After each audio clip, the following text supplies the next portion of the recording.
Charleston resident Leah Whatley needs help in finding cooling centers for the homeless here in Charleston.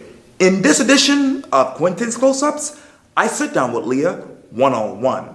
And be sure to download the free Quintin's Close-Ups app in your Apple or Google Play stores, or listen to this interview later on the free Quintin's Close-Ups iHeartRadio podcast. Leah Whatley, it's so good to see you again. It's good to see you too, Quintin. Thank you for inviting me back. Oh, anytime. I'm inviting you back because you have some great news to talk about. And this is the headline from Channel 5 on July 9th. Charleston woman hopes to add cooling shelters during summer for homeless. As temperatures climb and humidity rises during the summer season, one Charleston resident is looking ways to help others stay cool. Leah Whatley says she saw people asking about cool shelters on Facebook. Tell me, how many people have been asking about cool shelters in your mind? Well, so in October, a friend of mine who's a veteran handed over her project to me, which is helping the homeless of the Low Country. She said she had prayed for a long time about who to hand it over to, and she felt like it was me. Between that page and the West Ashley United page, I would probably say 20 or 30 people. Wow. Mm-hmm. And when you think of the homeless here in Charleston, Leah, what goes to your mind? Quite honestly, I have done inner city outreaches for over 10 years, starting with Celebration Station on Thanksgiving. That was my first one, I think in 2004, maybe 2005. My focus has always been helping the needy, but honestly, like in terms of homelessness, I hadn't thought about it very much. And I know that you've done your research, and you basically says, hey, there are not a lot of cooling shelters here in Charleston. No, there's not. When you did your research, what else did you find out about homelessness in Charleston? Well, since I've started looking into this, I have found out a lot. I say a lot, I say that loosely, because I am definitely still learning a lot. But the first memory that I have in terms of specifically homelessness, I was at a city council meeting, and they were discussing putting up that hotel that's now going up over on the east side. Right. And there was a young lady, not middle-aged lady there, and she, I don't know the details of her story, but she's come to the Charleston area, and she was living in the only halfway housing for single women, and they did away with that housing with that project, and it left her basically where she was going to go to, she felt like psychologically was going to take her backwards. So that's when I started learning about homelessness putting people at risk for mental illness, that it can actually create mental illness in people, where I didn't know that before. And I didn't know that our resources for single women are so limited. There's lots of places for single men to go, single mothers to go, abused women to go, but single women that fall on those types of hard times, there's really nowhere for them to go. I don't know that that's been sorted out. It was definitely brought to the mayor's attention and city council's attention that day. Dean Regal specifically handled her, so I don't know what they took as far as action from that going forward. But in terms of homelessness, since that day I've learned a great deal about homelessness in Charleston. And matter of fact, you gave an update on your Facebook page on July 10th. You said this, quote, I just got off the phone with a pastor at a great facility. He's very much interested. They're already doing a food bank on Thursdays, and this would fit in nicely with their vision. Until we get final approval, I will hold off the name of the facility. But here's the catch. We can only do it there Monday to Thursday, 12 to 4. And we need 2 volunteers to hang out with the folks who come in to get cool. What say you, West Ashley? Can I get a few people who will commit to the next 2 months for 4 hours, 4 days a week? Leah, why West Ashley? Well, because there is a population over there in West Ashley that are living in the woods, and a lot of this stuff I'm just becoming aware of. But there is a population over in West Ashley. I know that. So that facility I can name now. Okay, cool. That's Seacoast West Ashley. Yeah. And so I've got a little bit of a snag. I need more volunteers. Sure. So I need more people that will commit to 1 or 2 days a week until the end of the summer. But they're working with me on that. I was afraid that I was going to have to pull out of that facility altogether, because between trying to get other locations on board, running my own business and everything else in life, and now managing a schedule of volunteers, I'm just like, okay, this is a little maybe I was, it's a little bit biting off more than I can chew. I'm just not physically capable of managing all of that and doing all of this. And if that were my only project, it wouldn't be a problem. But, so I need more people to get on board with that. But Seacoast loves the idea. They love the vision, and they're trying. In fact, they're trying to get a dream center like what they have in North Charleston going on over in West Ashley, because there's a need, which I never even dreamed. It's amazing how these people can live in our society basically invisible. And I know you talk about Seacoast and West Ashley and looking for volunteers. I know how to get in contact with you by phone and Facebook. But tell me, how would the volunteers get in touch with you? That's a good question that I have thought about. I guess with my postings on social media, I would guess some of them would send me private messages, and some of them have. Oh, good. But yeah, that's a good question. My phone number's out there. It's online. Oh, Lord. I may or may not answer. Just shoot a text message. Yeah, baby. That's... Going forward, you talk about Seacoast's vision. What is your vision for cooling centers in Charleston? Well, starting small, I would like for the churches to open up their doors and engage the community. It doesn't necessarily just have to be homelessness. We've got a lot of tourists that are around here that I've been hearing a lot of people complain about the heat this summer. I feel like more so than the last summers.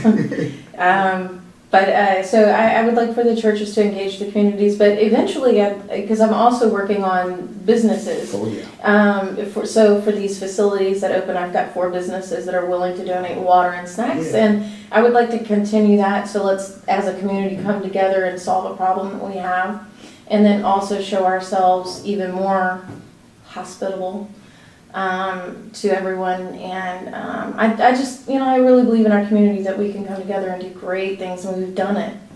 And so, the next step would probably be, some people, they like the idea, and so they've been sending me, hey, what do you think about this? Hey, so there are these things that you can purchase. Somebody sent me a screenshot off of the marketplace on Facebook. Oh, yeah. Where, I know you've seen them at like this Piccolo finale, where they have those little stations where you can wash your hands, but they also have stations where you can get water cooling stations, and you could put them kind of on the street corners and things like that. I think that would also be a good move. Or even if we had a place where you've got the misters and the fans, where people can just kind of in public squares kind of sit under them. Right. And let me get back to the city of Charleston as far as the community and homelessness and the cooling centers. If you were to sit down with Mayor Tecklenburg and Charleston City Council one-on-one, what would be your first question to them about this? Well, off the top of my head, I would like to know if action has been taken with the problem that one lady brought to everyone's attention. There's nowhere for single women to go. So, but then I feel like with Mayor Tecklenburg, he is an out-of-the-box thinker and is open to suggestions and ideas. I think that would be a great conversation to have. And where should the conversation and generalities about homelessness go next in your mind? Generalities in terms of homelessness, where do we go? Yes, ma'am. Well, we got to start solving some of the problems we have now before we can go forward. Yeah. And I know you personally as Leah Whatley. You are obviously you are a businesswoman, and we know your beloved father as well. But beyond that, who is Leah Whatley? Well, that's very vague. Artist, lover of people, lover of Israel, right, and the Jewish people, lover of animals, and I'll be the first in line to hug a tree. Yes. I am definitely a tree hugger. Yes.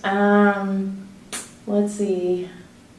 I have a strong sense of defending the weak, and seeing justice.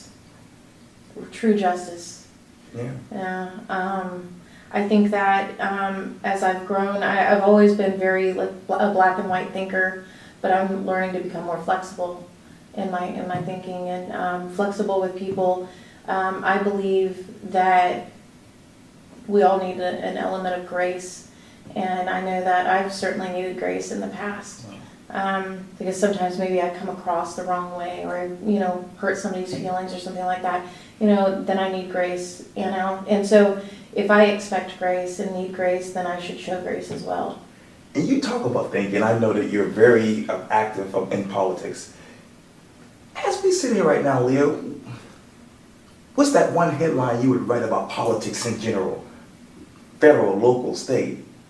As far as what I see going on Yes, today, we're the leaders that can unite. You know, do we have to politicize everything that happens? Can we just be humans again? A part of the same community? Needing the same things, the same basic desires? Can we not come together and work towards solutions to the problems that we have? And you talk about leaders. Let me talk to you about someone you know very dear, and I have interviewed her 3 times before anybody else for Quintin's Close-Ups, and that is Katie Arrington. When you think of her recovery, what sticks in your mind? I never had a doubt that she was going to hit the ground running. She is a very strong, resilient woman that life has taught a lot of lessons to, and she's got this amazing ability to take the information, absorb it, process it, and then turn it into something practical. So when I think about her recovery, I'm not surprised at all that she would come back strong. And obviously it's close to August now, where a lot of people are focused on the general election in November. What do you want that to happen as far as the results in your mind? As far as? Local, federal, state elections and the results? Oh, our election's coming up? Yes, ma'am. Can we narrow that down a little bit? Oh, I'm not sure. exactly sure what direction to go in. Oh, no worries. When you think of the general election coming up, what plays in your mind about the elections and the people who are actually running for office now? Well, one thing about elections, I would like to see more people get involved in the elections. I've been campaigning for a position with the Board of Elections and Voter Registration, so I've been educating myself about our election process. You know, some of our elections, like, I could be slightly wrong, but seat 110 that was vacated by Seth Whipper, that election cost us more money to put on than people showed up to come and vote. And that's our money, taxpayers that we've paid, and people just don't show up to engage the process. But we go on social media and everybody's got an opinion. If all these people that had all these opinions would actually educate themselves about the candidates, get involved, especially during the primary process, how many people have you heard say, oh, I'll let the other people decide during the primary and then I'll vote in the general? We lose the best people during the primaries. And the people in our primaries don't always have money, but they would have made an excellent candidate if people had educated themselves about them, learned about them, and then maybe got on their campaign and worked to help them get elected. And obviously you've heard a lot about what's going on in Columbia with ethics. Yeah. Where are you with this discussion about ethics in Columbia when it comes to politicians? Probably where most of the people are, and there's not really any real ethics reform being done. And I don't know that there's a political will in Columbia to do it. Leah Whatley, thank you so much for your time. I really, really appreciate this. And Quintin, I appreciate you too. Thank you so much for all that you do in the community. Oh, thank you. Doing what God has called me to do. Yeah. Yeah, thank you. All right, thanks, Quintin. I appreciate it. No problem. Yeah.